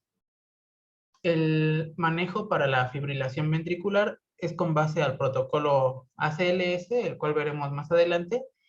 Sin embargo, en pacientes que tengan antecedentes de taquicardia ventricular, se puede realizar un manejo preventivo, el cual consiste en la identificación de la taquicardia o arritmia ventricular, así como el uso de un desfibrilador interno y los tratamientos con base en la taquicardia identificada. Ahora, estos dos trazos que hemos visto, la taquicardia y la fibrilación ventricular, también se pueden encontrar como ritmos desfibrilables. Y bueno, ahorita a continuación vamos a ver los no desfibrilables. Siguiente, por favor. Ahora, en cuanto a los no desfibrilables, vamos a iniciar con la actividad eléctrica sin pulso, la cual es una disociación mecánica en la que, como su nombre lo indica, va a existir una falta de respuesta muscular, desencadenando un pulso no palpable. Esto se genera debido a que, a pesar de que existe actividad eléctrica, esta no es suficiente para desencadenar la respuesta mecánica. La actividad eléctrica puede tener origen a partir de ritmos supraventriculares, ritmos sinusales o no sinusales, así como también ventriculares. Entre su etiología, pues la podemos clasificar como primaria o de causas cardíacas y secundaria o de causas no cardíacas. Entre las causas cardíacas podemos englobar a todas aquellas que generen un agotamiento de las reservas energéticas en el miocardio, como por ejemplo las taquiarritmias. De esta manera, pues a pesar de que exista el estímulo eléctrico, al no tener ya las células reservas energéticas, pues no se podrá generar la contracción muscular. Por lo tanto, pues no, la fuerza de eyección pues no va a ser la suficiente y no se va a poder identificar de esta manera el pulso. Así como también, bueno, tenemos las causas no cardíacas, estas también denominadas causas reversibles, las cuales las identificamos como 6H, entre las que tenemos hipovolemia, hipoxia, iones de hidrógeno que, bueno, van a generar acidosis, hiperpotasemia, hipotermia e hipoglucemia. Y las causas de 6T como tensión neumotorácica, bueno, neumotórax a tensión, traumatismos, taponamiento cardíaco, trombosis pulmonar, trombosis coronaria, así como también tóxicos, como por ejemplo en casos de intoxicación por aspirina. En estos casos, si se corrigen estas causas, pues la actividad eléctrica sin pulso también se tendría que corregir. La siguiente, por favor. Ahora, las manifestaciones que se presentan, pues principalmente, como su nombre lo dice, es la ausencia de pulsos palpables, aunque también se pueden presentar otras manifestaciones. Estas pues van a depender de la causa, como por ejemplo, desviación traqueal en caso de neumotórax, disminución en la turgencia de la piel, traumatismo torácico, extremidades frías, taquicardia, cianosis, solo por mencionar algunos. Los hallazgos en el electrocardiograma incluyen un trazo rítmico irregular. Este va a ser causado por una actividad eléctrica organizada. Sin embargo, pues se va a encontrar una frecuencia entre 20 y 40 latidos por minuto. Una onda P ausente y el intervalo PR, el cual puede o no puede estar presente, así como también los complejos QRS, los cuales podemos encontrarlos tanto como anchos o estrechos. Y bueno, para su manejo se va a seguir, al igual que con las anteriores, el protocolo de ACLS. Y bueno, como ya les mencioné, es un ritmo no desfibrilable. La siguiente, por favor.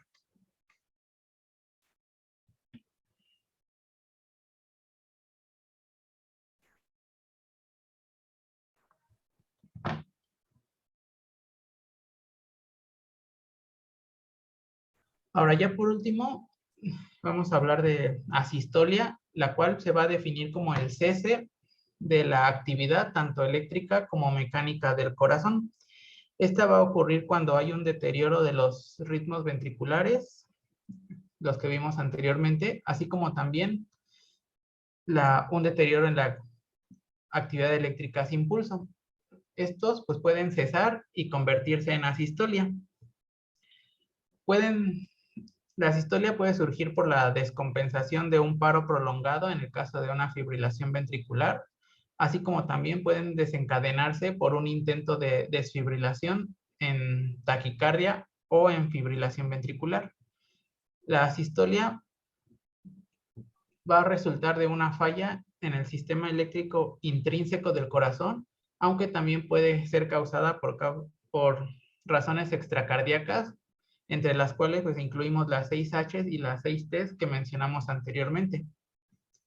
El paciente en asistolia pues generalmente, bueno, no responde a estímulos, no va a tener respiración espontánea y no va a tener un pulso palpable. En el electrocardiograma no se van a encontrar ondas presentes y en vez de estas se va a encontrar una línea plana isoeléctrica. Para el manejo de la asistolia, al igual que la actividad eléctrica sin pulso, es con base a las pautas del soporte vital básico y el soporte vital avanzado de la Asociación Americana del Corazón, el cual se va a basar principalmente en la reanimación cardiopulmonar de alta calidad y al igual que el anterior es un ritmo no desfibrilable. La siguiente, por favor. Ya por último, en esta diapositiva tenemos el algoritmo de la AJA de soporte vital avanzado para reanimación cardiopulmonar. En este caso, bueno, el paso número 1 pues es iniciar la reanimación cardiopulmonar. Se realiza la administración de oxígeno y se conecta el monitor, así como también el desfibrilador. Se va a buscar si hay ritmos desfibrilables, ya sea fibrilación o taquicardia ventricular. Y bueno, en el paso número 2. Después se va a continuar con la descarga. Y pasamos al paso número 4, donde nuevamente se va a iniciar la reanimación cardiopulmonar por 2 minutos, donde vamos a conseguir un acceso intravenoso o intraóseo, esto para la administración de los medicamentos. Nuevamente vamos a buscar ritmos desfibrilables y bueno, se aplica la descarga. Posteriormente, nuevamente volvemos con reanimación cardiopulmonar 2 minutos y con administración de epinefrina cada 3 a 5 minutos. Y bueno, también aquí se tiene que considerar un manejo avanzado para la vía aérea y bueno, tener la monitorización de la capnografía. Aquí se tiene que identificar nuevamente si el ritmo continúa siendo desfibrilable. Y bueno, si está presente, pues el paso 7 sería nuevamente la descarga, seguido de reanimación cardiopulmonar por 2 minutos, ahora con administración de amiodarona o lidocaína. Y bueno, se tienen que tratar las causas que puedan ser reversibles. En caso de que no se tengan ritmos desfibrilables, como se observa en los pasos 4, bueno, entre los pasos 4 y 8 del algoritmo, se pasa al número 12, que nos indica que si no hay un retorno espontáneo de la circulación, debemos continuar con los pasos 10 y 11 del algoritmo. Si ya contamos con un retorno espontáneo, tenemos que seguir con los cuidados post-paro cardíaco y considerar si es apropiado continuar con la reanimación. Ahora, en caso de que se trate de un ritmo no desfibrilable, ya sea asistolia o actividad eléctrica sin pulso, se va a dar epinefrina lo antes posible y se continúan con los pasos 10, la reanimación cardiopulmonar 2 minutos, conseguir nuevamente, bueno, conseguir un acceso intravenoso o intraóseo, la administración de epinefrina cada 3 a 5 minutos y bueno, considerar un dispositivo para el manejo avanzado de la vía aérea. Nuevamente identificamos la presencia de ritmos desfibrilables. Si lo hay, pues continuamos con los pasos del otro lado del algoritmo, el paso 5 o 7. Si no lo hay, pues seguimos con el 11, que es nuevamente la reanimación cardiopulmonar. Y aquí de igual manera el tratamiento de las causas que sean reversibles, buscando nuevamente ritmos desfibrilables. Si no lo hay, pues nuevamente llegamos al paso número 12. En este algoritmo, pues del lado izquierdo vamos a encontrar igual las indicaciones para la reanimación cardiopulmonar de calidad, el manejo avanzado de la vía aérea, así como la dosis de tanto de fármacos como la energía recomendadas para que lo revisen ustedes ya con más calma. La siguiente, por favor. Ahora ya en esta última diapositiva es el algoritmo de cuidados post paro cardíaco. En este pues se va a indicar cuál es el manejo que se debe hacer de la vía aérea, los parámetros ventilatorios y hemodinámicos, así como también el manejo continuo y las actividades de emergencia adicionales que se podrían realizar en caso de que ya se cuente con un retorno de la circulación espontánea. Este algoritmo pues igual lo van a encontrar en las guías de la AJA, por si gustan revisarlo a detalle. La siguiente, por favor. Y bueno, eso sería todo de nuestra parte. Doctor, no sé si guste agregar algo más. Pues bueno, invitarlos a escuchen la información de en una sesión ver tan completo las arritmias y finalmente, bueno, creo que el conocimiento que ustedes llevaron a cabo durante el trabajo pues, se plasma, ¿no? Al poder ir dando esa interpretación o ese conocimiento de cada uno de ellos. Solamente algunos detalles. Primero, ahorita quisiera yo abrir el espacio para las preguntas de tus compañeros, si tienen alguna, y al final yo haría algunos comentarios y observaciones de la presentación, ¿no? Doc, había dicho que en arritmias sintomáticas sí se refería al paciente al hospital, ¿verdad? ¿En arritmias o bradiarritmias? Bradiarritmias. Bueno, las bradiarritmias en el caso, bueno, en lo que ustedes tocaron los dos, tanto la bradicardia sinusal, los bloqueos auriculoventriculares, ¿sí? Que podemos considerarles dentro de las bradiarritmias, aquellas que presentan bajo gasto cardíaco, ¿sí? Volvemos a recordar, pueden presentar síncope, dolor torácico, alteraciones neurológicas, ¿sí? Principalmente, son las que se van a ir a referir al hospital, ¿sí? Podemos encontrar bradicardia sinusal, y esto puede ser en pacientes jóvenes, ¿sí? Pero esta es una bradicardia que el mismo paciente joven pues puede ir tolerando, ¿no? O buscar también alguna bradicardia que pudiera estar asociada a algunos fármacos, principalmente a los beta bloqueadores, y que estas en su momento pueden ser asintomáticas, simplemente pues se podrá en su momento hacer reducción del medicamento o suspenderlo y mejorar obviamente ese ritmo, ¿sí? Si por alguna condición, ya sea por alguna alteración a nivel de electrolitos, como se tienen algunos de los pacientes que pudieran estar asociados a hipercalemia, bueno, pues entonces se corrigen la situación de ese trastorno hidroelectrolítico con ciertas medidas o en las medidas antihipercalémicas, si así fuera, se revierte esta bradicardia. Entonces tendríamos que ver la condición que pudiera en su momento estar asociada. Si ya es por alguna situación degenerativa, como puede ser ya en personas adultas, pues esto requiere de un protocolo, ¿sí? Hay que inicialmente, pues los cardiólogos valoran que no tenga algún daño estructural, ¿sí? Con su ecocardiograma, con su prueba de esfuerzo para ver que no sea también una causa de cardiopatía isquémica, y también el protocolo para buscar que en su momento no sea degenerativo, como sería parte del estudio de Holter. Y eso podría determinar si es un paciente candidato a que se requiera de algún dispositivo o un marcapaso ya definitivo, ¿sí? Pero son protocolos que se deben de llevar ya en un medio intrahospitalario, ¿sí? Por parte del especialista, que en este caso es el cardiólogo.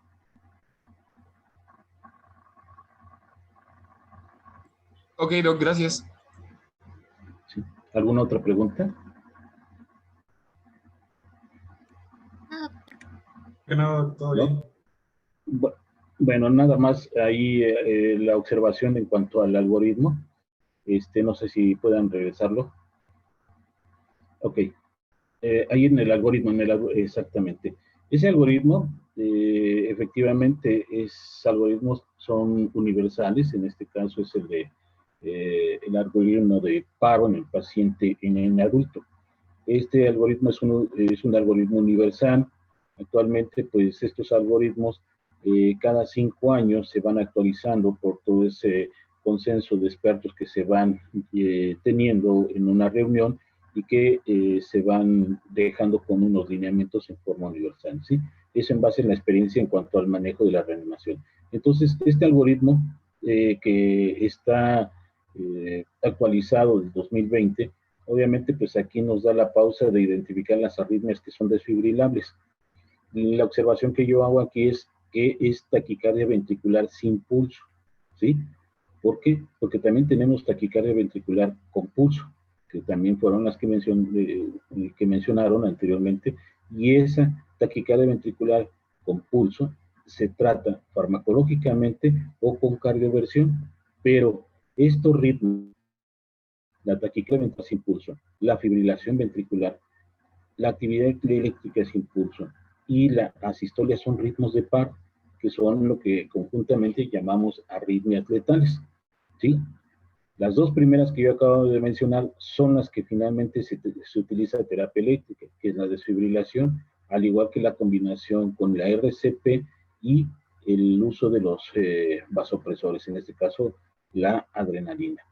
Y bueno, finalmente si fuera recurrente, en el caso de los ritmos desfibrilables, pues utilizaríamos ya el antiarrítmico, que es la amiodarona, y actualmente se agrega la lidocaína, que anteriormente se había ya retirado, pero que actualmente en el algoritmo ya actualizado del 2020 de las guías del AJA, se vuelve a retomar el uso de la lidocaína, ¿sí? Como antiarrítmico.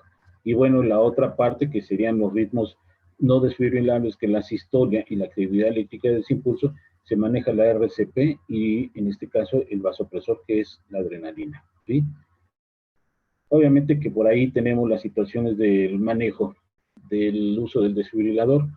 Los desfibriladores actuales, los manuales, que son el que ustedes están viendo en la figura de abajo, que tiene las paletas y que es la que vemos ahí en el hospital, en las áreas de urgencias, en el área de piso, ¿sí? En las áreas de cuidados críticos, de terapia, ¿sí?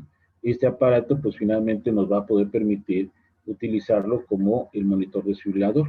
Es para finalmente el uso de la desfibrilación, como al igual que también se puede utilizar como uso de marcapaso, ¿sí? Y en su caso también como de monitor de desfibrilador, ¿sí? Entonces ahí vemos toda la serie de fármacos que también se pueden ir agregando, ¿sí? Así como la dosis de el uso de la desfibrilación, tanto para monofásicos como para bifásicos, ¿sí? Les digo, es en una sesión tan eh, tanta la información que nos podemos llevar por cada arritmia, pues a lo mejor una serie de sesiones que finalmente podemos desmenuzarles y que se puedan ir detallando específicamente. Pero bueno, yo los felicito, les digo, es bastante la información, la manejaron muy bien y bueno, pues se concretaron y se agregaron los puntos que se tenían que contemplar en la presentación. Eso es lo que yo podría hacer en cuanto a mi comentario. Y bueno, pues si no hay alguna duda, doctor Cano, que tenga alguna observación, comentario para los chicos. No, como felicitarlos, es mucha la información. Es muy difícil concretarla y darla y explicarla claramente. Entonces, pues, los quiero felicitar. Sí, es mucha la información. Es pues muy loable, ¿no? Lo que se hizo, la verdad. Felicidades, jóvenes. Exactamente, me uno también a la felicitación del doctor Cano y bueno, pues todo esto lo vamos a ir viendo poco a poco en las áreas clínicas. Digo, en el caso mío, pues esto es lo que manejamos cotidianamente, diariamente ahí en el servicio de urgencias y vamos a ir ya tocando algunos puntos con respecto a lo que sería ya la parte de cardiología y en ir viendo algunos detalles. Por ahí algunos compañeros de ustedes que estuvieron en el área de urgencia tuvieron la posibilidad de ver, creo que en la semana pasada, un paciente que llegó con eventos convulsivos que eran referidos como Stockhausen y una frecuencia de aproximadamente 30 latidos por minuto. Entonces venía bloqueado, venía con un bloqueo bifascicular, entonces venía con un bloqueo auriculoventricular de tercer grado, más aparte con un bloqueo de rama. ¿Sí? Entonces ese paciente meritaba inmediatamente de un marcapaso de urgencia. Se le colocó y en un momento pues estuvo funcionando, nada más que ya después empezó a disfuncionar. Nosotros consideramos que obviamente ese paciente pues tenía una cardiopatía dilatada y esto hacía que pues el cable estuviera ahí flotando, ¿no? Y que no estuviera anclado a lo que sería la punta del corazón, ¿no? Lo que sería el ápex, ¿no? O donde estuviera ya enclavado, ¿sí? Y bueno, pues se volvió a recolocar y finalmente se tuvo nuevamente la función de ese marcapaso ya implantado. ¿Qué se requería? Pues que el paciente pues se valorara por cardiología para que finalmente pues clínica de marcapaso le instalara ya un marcapaso definitivo, que era ya más por una situación degenerativa, ¿no? Pero sí les ha tocado a los que en alguna ocasión han pasado por urgencias o los que ya pasaron por urgencias ver algunos detalles de este tipo de casos, ¿no? Bueno, doctor, pues creo que ya nos llevamos 2 horas de la sesión. Tratamos ya de poder finalizar y pues simplemente agradecerles a los chicos nuevamente y a los demás que también estuvieron ahí presentes para la clase, al igual que para usted también, doctor. No, gracias, gracias, jóvenes. Muy bien, es demasiado extenso y ojalá revísenlo bien porque es muy útil. La verdad, tocaron los puntos más relevantes. Gracias, doctores. Muchas gracias, doctores. Bueno, vamos a terminar la sesión ya.